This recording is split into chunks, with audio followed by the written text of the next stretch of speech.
ఏమండి, తిరుమల అంటే విదేశీయుల దగ్గర నుంచి అందరికీ కూడా కులమత భేదాలు లేకుండా వెంకటేశ్వర స్వామి అంటే ఎంతో గొప్ప దేవుడు అని ప్రజలందరూ తిరుమలకి వెళ్తారండి.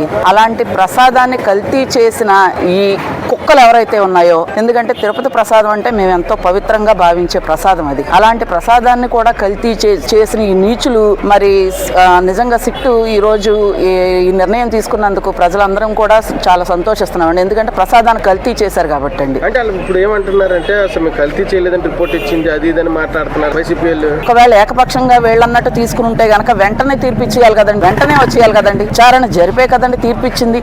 అంటే మీకు ఏదన్నా అనుకూలంగా వస్తేనేమో సిట్టు మంచిది, లేదు అని అంటే కనుక ఏకపక్షంగా వెళ్ళినట్టే అండి. అంటే దీంట్లో కెమికల్స్ అంటే నెయ్యి కూడా కాకుండా కెమికల్స్ కలిపి ఇవ్వటంపై మీకు ఎలా అనిపిస్తుందమ్మా? అసలు చాలా దుర్మార్గం అండి అది. వెంకటేశ్వర స్వామితో పెట్టుకున్న వాళ్ళందరూ ఏమైపోయారో ప్రజల రాష్ట్రం మొత్తం, దేశం మొత్తం, ప్రపంచం మొత్తం తెలుసండి.